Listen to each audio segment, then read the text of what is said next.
Funding for this program is made possible by Freedom First, where people bank for good. See what they're about at freedomfirst.com, with additional support from the American Advertising Federation of Roanoke and the Virginia Film Office. I think it's a natural part of the human condition to feel alone. And then when you put a pandemic on top of that, people are feeling isolated. And so I hope when we go out of this event that people leave with so much less of that and so much promise to feel part of something, a sense of belonging. And I think we want that. They're not the rich and famous. Their profit comes not from the thing they sell, but the good they do. Our nation has more than 1.5 million nonprofits that employ 1 out of 10 Americans, providing services that otherwise go unfulfilled, keeping our community connected when all else fails. But nonprofits often lack the tools to properly promote themselves, to inspire more donors and volunteers and clients to their cause. That's where I come in. I've been in the nonprofit world for nearly 20 years. I connect nonprofits with marketing professionals who donate their time and expertise so that, at the end of the day, these life-giving organizations can do more, do better, by creating more. That's right, buzz. At the start of the pandemic in March of 2020, our world got real quiet as we all isolated to try to stop the virus's spread.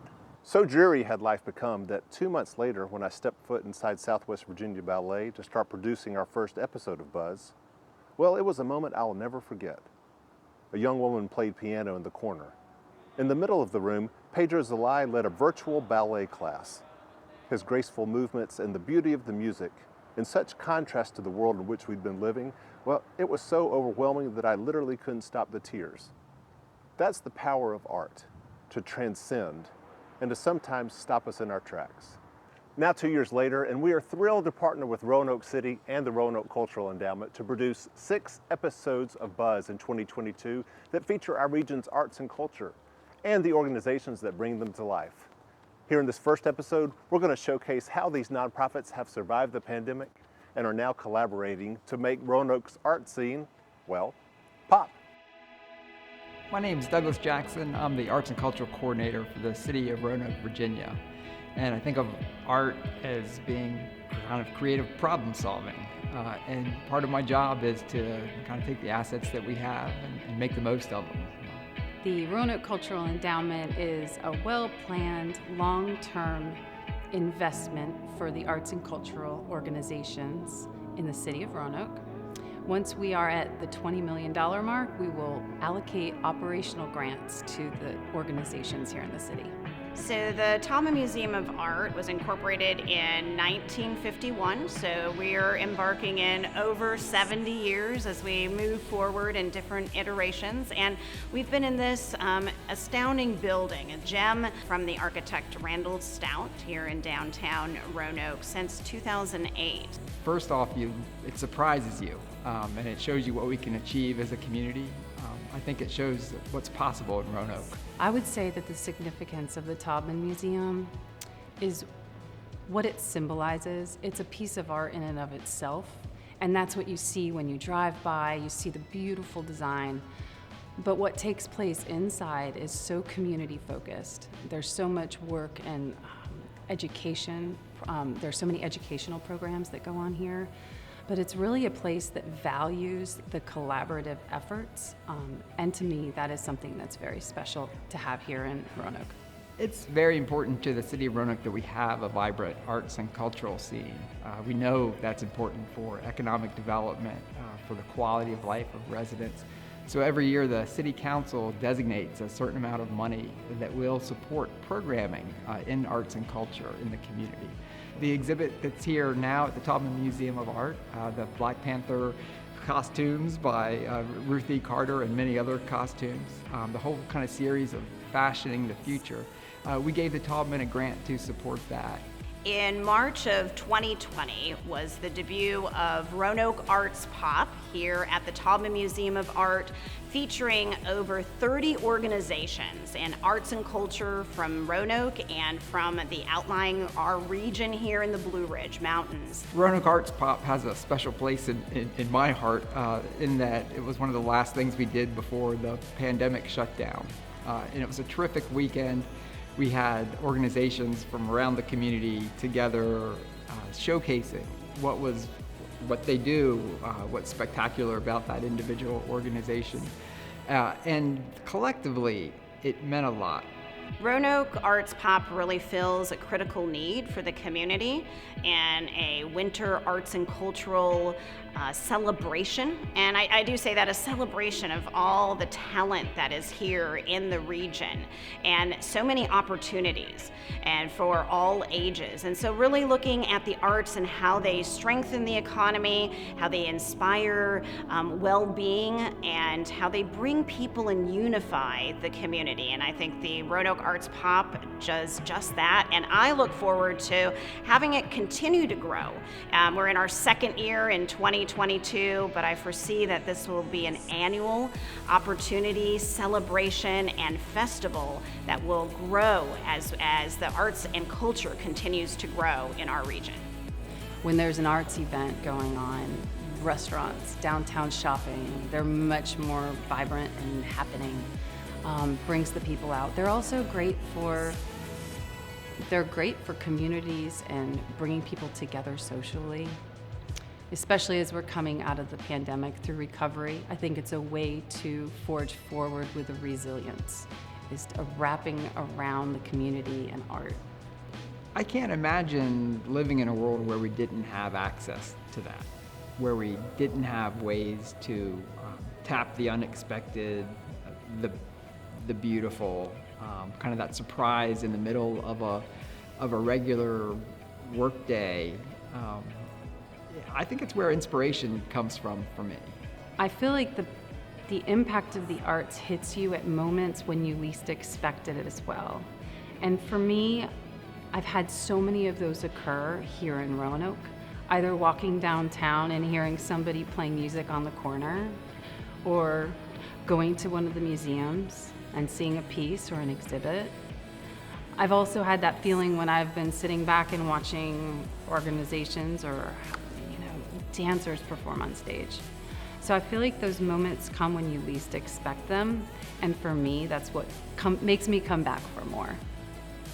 So if we can align a community that is practiced in that, that's applying it in all aspects of life and not just in the one space where we say arts belong.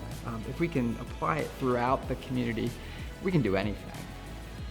To help the Taubman Museum attract more visitors to Roanoke Arts Pop, I invited in Carrie Cousins, president of the American Advertising Federation of Roanoke, who way back in 2020 provided the buzz in our first episode helping Southwest Virginia Ballet. I'm Carrie Cousins. I'm the Director of Marketing at LeadPoint Digital in Roanoke, Virginia. We are a digital marketing agency serving clients across the East Coast and into the Midwest, and also work with the Taubman Museum of Art. What really drives event promotion is setting the stage for something people feel a need to participate in.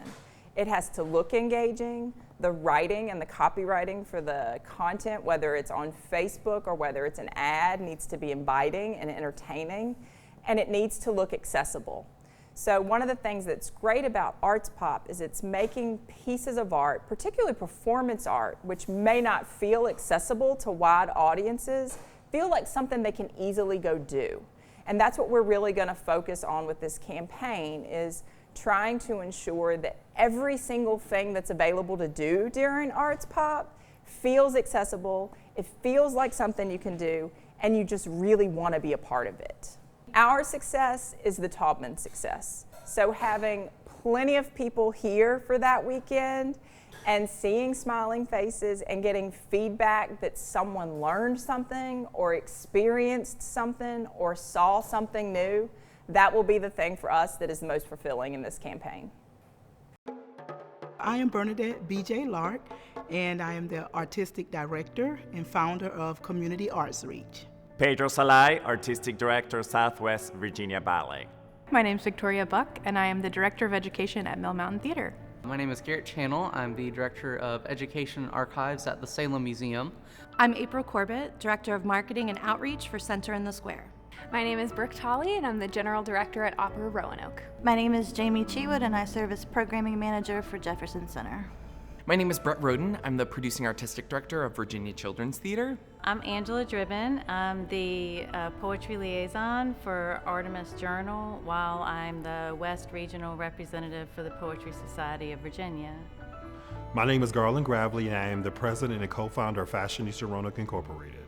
My name is Lisa Spencer. I am the Executive Director of Local Colors. Community Arts Reach, we are focused on Afrocentric cultural arts. We understand there are areas that could be described as art deserts in our community. We serve them through the arts, visual arts, performing arts, theater, drama, whatever we need to do to fulfill that need.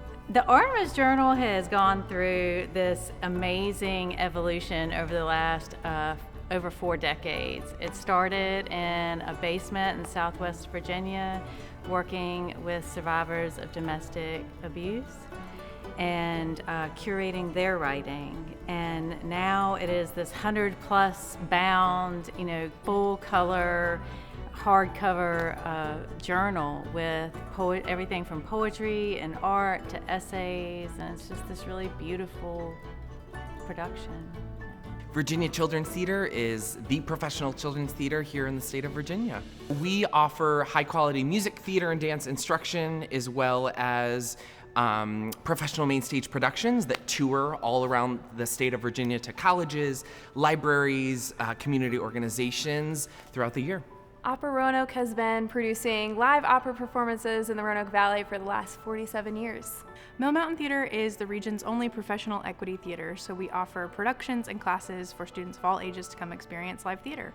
So Local Colors celebrates ethnic heritages from around the globe. It's represented right here in the Roanoke Valley. Our events, education, and service foster the values of inclusion and diversity and multicultural understanding. And in that way, we bring people together and break down silos. Center in the Square is comprised of our own museums, including Kids Square, Pinball Museum, Roanoke Starcade, along with housing Mill Mountain Theater, the Science Museum of Western Virginia, the Harrison Museum of African American Art and Culture, the History Museum of Western Virginia, the O. Winston Link Museum, the Roanoke Ballet, and Opera Roanoke. Southwest Virginia Ballet, the mission and vision is to bring the outreach program to you, to our community, and to have free programming for our dancers in our Virginia's Blue Ridge. Jefferson Center brings quality performances to the Roanoke area. We try to maintain affordable tickets and an eclectic season so that there's something for everyone. Our goal is to elevate fashion here in the area and also to bring different types of people together. We are a multicultural organization, so we work with people of all different ethnicities, all different shapes and sizes, bringing all different types of people together and different ideas, because that's what fashion is all about. Fashion is for everyone. So it's public speaking, it's carrying yourself as a professional, it's speaking clearly, articulation, talking to people. We make Roanoke a better place because we believe the arts have the power to inspire. We believe that arts have the power to do things that no other sector can do. Arts is always a language of love, from the person who's creating to the people who are receiving. We believe every bit of it is inspirational. Not every community has an opera company, and we're just very fortunate in Roanoke that we do have an opera company, because opera combines all of the best things about theater. It's singing, it's drama, it's music, it's dance, and we're just very lucky to have it here. As the region's only equity theater, I think we bring a lot of experience with us, and we bring a lot of training that is going to get people where they need to be in terms of their theater careers, but also I think we bring a lot of life skills to the area and a lot of theater and culture to students who may not be able to get it otherwise. COVID actually had a positive impact on Artemis because it prompted Jerry to start the Artemis Speaks podcast. And so it's yet another way to connect and collaborate and to curate, artists and writers and to share their work and share their voice with others. And it's so accessible because now you don't even have to have the journal in your hand. You can just listen. And so now there's this sonic quality to Artemis that we didn't have before, and we're going into our third season. So COVID, our numbers were impacted a lot. We closed down for a little bit, but then we came back, really stayed connected with the community through virtual programming. So we did lots of virtual lectures and made videos. We had 2 different video series we did, and we're able to keep up with the community that way. Southwest Virginia Valley in COVID time reach a lot of people, not only locally, nationally and internationally, with our programming, doing our performances through Instagram, Blue Ridge PBS, and Facebook, and making videos for the public schools, for the city public schools, and to have programming here like in the Taubman Museum education programs. Our events, and not just the local Colors Festival, but our culturally specific events, such as for Hispanic Heritage Month and for Lunar New Year, is designed to bring people together. It's platforms the different ethnic cultures that are here in the Valley. And also gives the opportunity for people to learn about different cultures.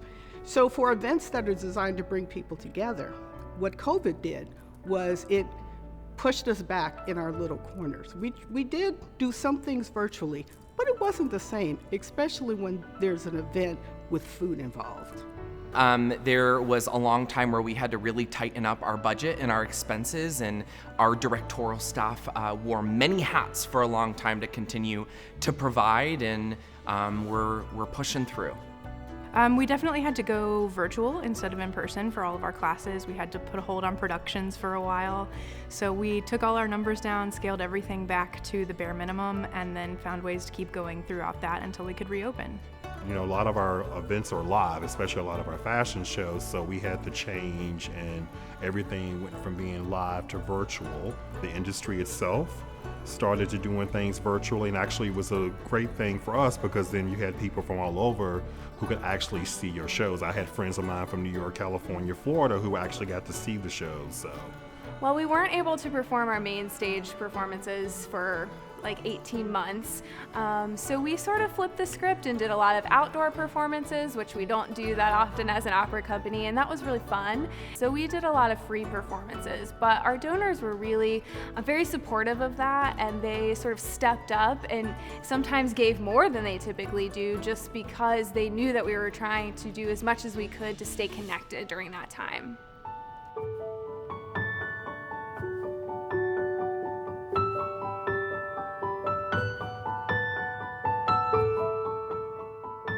So my hope for Arts Pop is to regain the momentum that was lost. Even as events came live again, you still saw this slow trickle.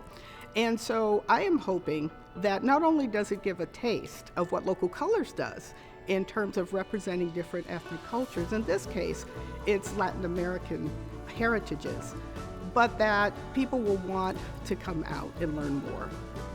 We are going to be bringing a local octet called Cinematech. They are a surf rock and exotica group that has some influences in jazz and world music, and they are just an amazing band with a full horn section and drums and guitars and keys, and we are so excited for them to share their music at the Taubman. Well, we're going to be working with a lot of our local boutiques and a couple of designers that are coming in from out of town. And we're going to create art. It's all about art, the art of fashion. So the looks are going to be art inspired. Yeah, so we have our youth professional ensemble, which is 10 students who are auditioned that are the top of the Roanoke Valley and beyond. They will be performing pieces by Jason Robert Brown, which is he's a musical theater composer, and their instruction this spring is to be studying this musical theater composer. We are going to be getting excited. That's what we're going to be doing because it's been we're going on like 2 or 3 years now, 2 years of not being together.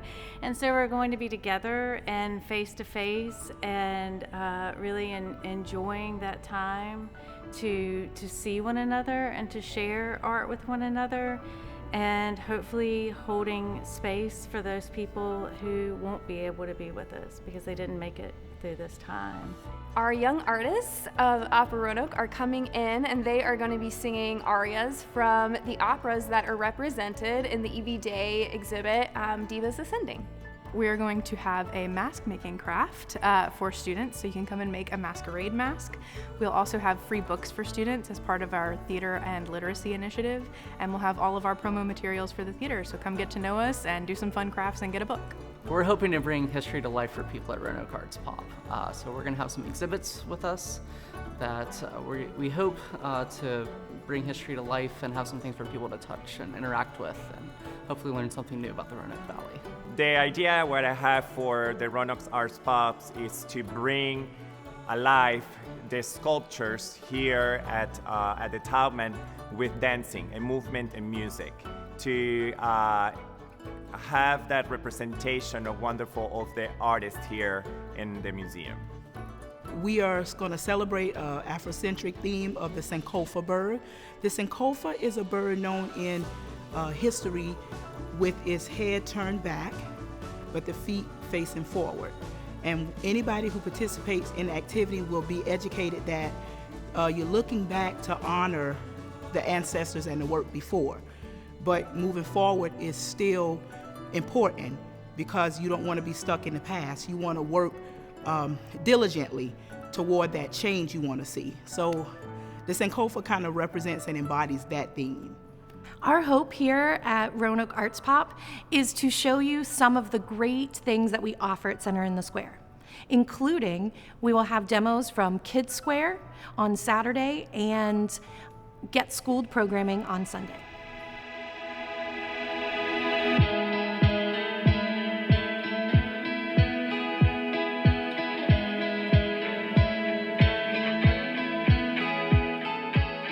We don't have many opportunities in the community where all the arts organizations can come together and sort of be as one and be exposed and be surrounded by the art in the Roanoke Valley. So it's a really beautiful concept to be around all of our arts educators and leaders in the Valley.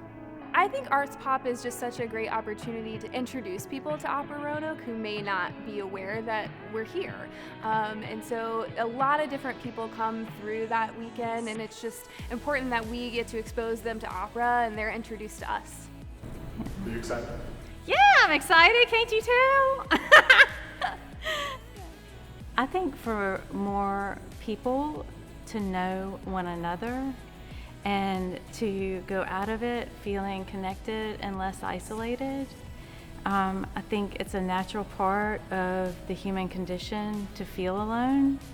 And then when you put a pandemic on top of that, people are feeling isolated. And so I hope when we go out of this event that people leave with so much less of that and so much promise to feel part of something, a sense of belonging. And I think we want that.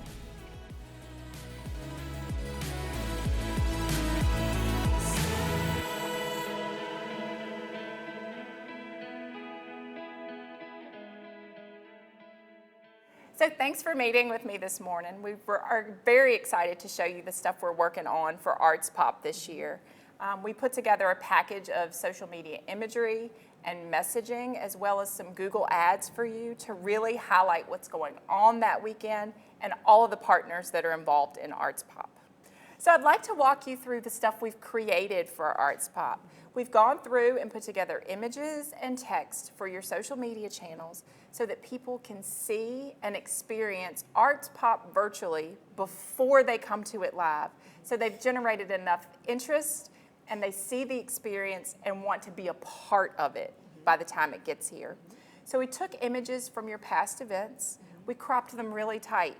The tight crops show the nature of the event, show the excitement and the faces of the people involved, but keep you from feeling like it's too cluttered of a space in a COVID world. We wanted to show that there's a safe, accessible opportunity to experience art And that's what Arts Pop is all about. So we did that with the images. So the big thing we wanted to showcase here with all of these parts is the partners and the number of art organizations and nonprofits involved in Arts Pop. While this is great for the Taubman and it's great to show Taubman art, this is about art with a big A. This is about art for everybody. And being able to showcase 25 groups and 25 organizations in a campaign in this manner is immensely exciting. Carrie, this is fantastic. Thank you so much. You've been so thoughtful in putting this together. You really have captured the spirit of this event, and we can't wait to share it with our community. Thank you. Thank you. It was a wonderful project. Next time on Buzz, we're going to share with you all of the highlights of Roanoke Arts Pop, which again takes place March 4th to the 6th here at the Taubman Museum. Of course, we hope that you will have already experienced the events in person for yourself.